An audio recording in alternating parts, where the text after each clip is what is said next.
There's a newish book out from Disney Star Wars called Resistance Reborn by Rebecca Rowan Hoss. I'll be discussing some of the things in this book, so spoilers ahead in case you're interested in reading it. The book is based between Star Wars Episode 8, The Last Jedi, and Star Wars Episode 9, The Rise of Skywalker, so it seemingly has all the information you need to know that's not really explained in the films as to what exactly is going on in the new film. Now, while I was reading it, there were a few things early on that I didn't really care for, let's say, and I thought, there's a bit of an agenda going on in this book. Surprise, surprise, Disney. And then a little bit later on, Princess Leia is talking to Rose, and Leia thinks about Rose. She's someone who wears her heart on her sleeve, Leia thought. Young, emotionally vulnerable, but infinitely likable, and she reminds me a bit of Luke. So when I read that, I don't know, storytelling 101 is show it, don't tell it.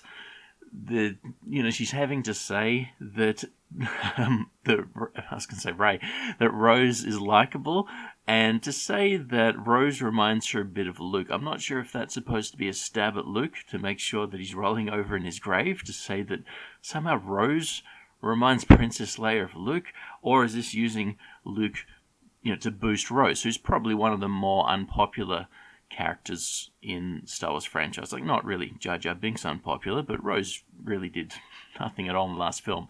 What her and Finn did was basically a waste of time. So when it got to this point, I sort of thought, okay, this is what's going on here. The book's got a story in it, but here and there, scattered throughout, it seems to be a way of boosting characters that perhaps are not liked very much, or at least I thought that they were boosting characters that I don't really like. Maybe that's why it stood out to me, because I thought, this is someone who isn't likable, and here's Princess Leia saying that they're likable. This is someone who, would never remind you of Luke Skywalker, and Princess Leia said that she reminds her a bit of Luke. So a few times in the book, Rey is complimented as basically deserving the Millennium Falcon, is basically the way you could take that. And also that, she's a Jedi, a person of importance. And Vice Admiral Holdo, or is she Admiral Holdo? You know who I'm talking about? She gets the treatment in a little bit as well. She gets boosted up a little bit even though she's dead. So before I go through some of the little specifics on those things, the general story of the book is that it starts a few days after Star Wars Episode 8, The Last Jedi. So basically who you see on the Millennium Falcon at the end of that film is on the Millennium Falcon, except for Poe Dameron. Poe's been sent away to go get Black Squadron, which I'm guessing are the Black X-Wings, or the X-Wings of the Black Markings that were from The Force Awakens. I assumed they were in the hangar that blew up in the last film, but I guess they're not. So he's went away to go find them. They were doing something else during the whole last film, I guess. They couldn't come to the rescue to help him out, and they didn't answer the call when Leia sent out the distress call for the Allies to help. So Black Squadron couldn't be bothered helping the Resistance. Anyway, that's what he's doing. He's got a ship off a hut, it says. It doesn't explain what hut and where he got it from, but that's basically what's happened. So they're on board the Millennium Falcon, and it goes through them reconstituting a massive fleet from any kind of allies that they can find, so that basically the Rise of Skywalker, there will be a massive rebel fleet. So Rise of Skywalker won't be showing where the rebel fleet came from. You would have seen it in the trailers. There's going to be a big battle.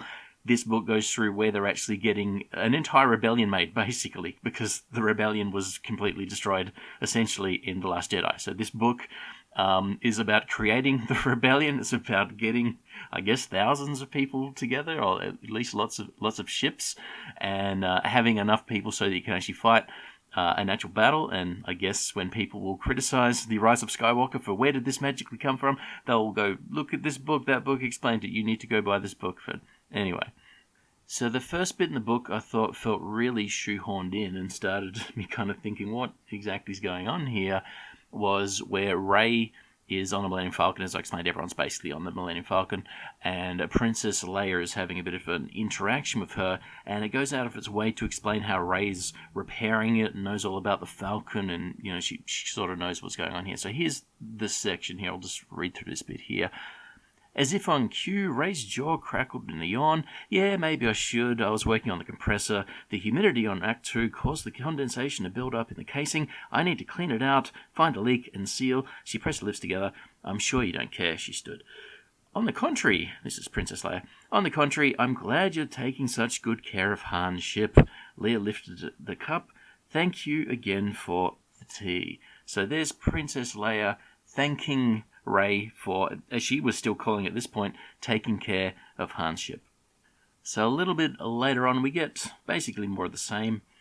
Leia hurried to the cockpit where she found Rey, Chewie, and Nibnum. They were arguing, voices low and urgent. Rey looked up when Leia came through the door.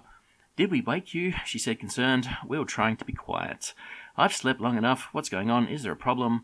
We're low on fuel, Rey said. She was strapped into the pilot's seat. It's where the girl belongs, Leia thought. Han would have approved. So again, it just seemed really forceful to me. The book is telling you Rey deserves the Millennium Falcon. There's nothing wrong with her having the Millennium Falcon. Now, I never even really gave it much thought that she was flying around the Millennium Falcon, to be honest, until that guy had his meltdown, the guy with the dude rant. Freddie Prinze Jr. did one of the voices in Rebels. He had his big rant you've probably seen online from a couple of weeks ago where, I don't know what facilitated it, but something online made him kind of break down, and he knows Star Wars and everyone else doesn't understand it, and you can't hate on Star Wars. So one of the things he said was that people didn't like The Last Jedi because Rey has the Millennium Falcon, or it's her ship now, or something like that. Oh, I think people got a lot more problems with The Last Jedi than Rey now owns the Millennium Falcon. But yeah, to be fair, probably Chewbacca should have it, I would imagine. But if not, I guess Princess Leia should inherit the Millennium Falcon, and then maybe she can give it to Rey, and that's what's going on here. But anyway, again, it kind of felt, again, just forced to say that Rey deserves this. Rey has to have the Millennium Falcon. It felt really out of place. And a little bit further on in the book, Leia is introducing Rey to, I think it's some of the Ryloshians, the Twi'leks, I think they're called, the ones that live on that planet. And they're kind of saying, who is this? And Rey's being a bit humble and saying, I'm not really anyone. And Leia says that she was also Luke's apprentice. So she describes Rey as being Luke's apprentice. And the guy here, the Twi'lek Yendor, looked even more impressed. Well, that's someone, Rey of Jakku, that's someone indeed. So they're kind of building her up in people's eyes. Now, the first sort of second I read that, I thought, that's pretty weak that she's lying and saying that Rey's Luke's apprentice, because she's in no way Luke's apprentice. Luke basically didn't want to teach her. He reluctantly taught her for a very brief moment, and then she went to the dark side and Luke kind of freaked out, and then she stole the Jedi text from Luke and fought him and ran away. So she wasn't Luke's apprentice, but I guess to be fair, Leia might actually think that Rey was Luke's apprentice. This book certainly doesn't have Rey telling Leia what happened.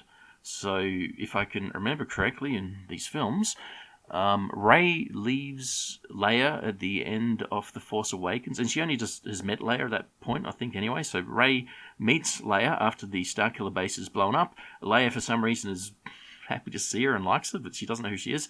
Rey then uses the map they've recovered to go find Luke. And then at the very end of the next film, The Last Jedi, Rey rescues Leia with the Millennium Falcon.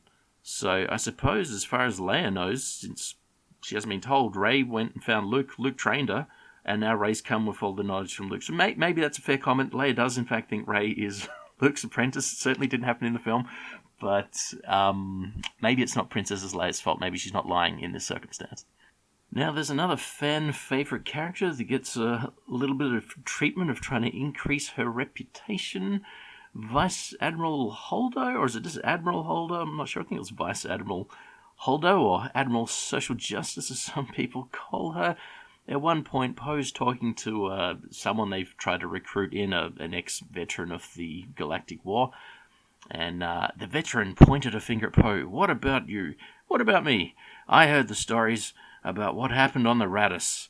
To Holdo, the man thumps his chest. I fought with Holdo. She was a good leader.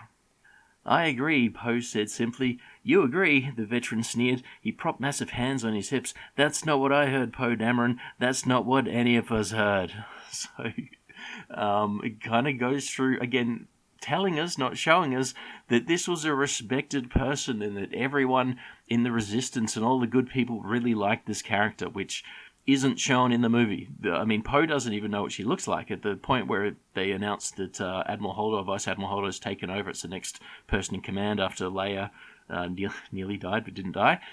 He goes, "Oh, that's what they look like, or that's what she looks like." I think he says something like, "Not what I expected." So he doesn't know what she looks like. She doesn't really know who she is, and he's Poe Dameron. He's pretty hyped in the rebellions, but seemingly she's known by everyone, and she's really respected. So again, another thing kind of just stood out as telling us you need to like this character that you don't like. You should like this person that is unlikable. Now you might notice on this little bit of text here it says Wedge. Wedge and Nora, yes, they go and find Wedge, and Wedge is married to someone I haven't heard of, but from what I can gather it's someone that's in the expanded universe, Nora.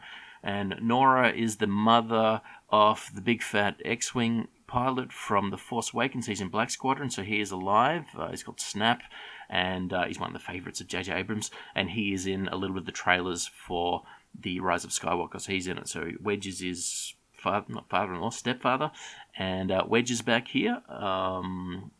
Wedge may make an appearance in Star Wars Episode 9, although it is left a bit vague here as whether or not he will be joining them for the big battle.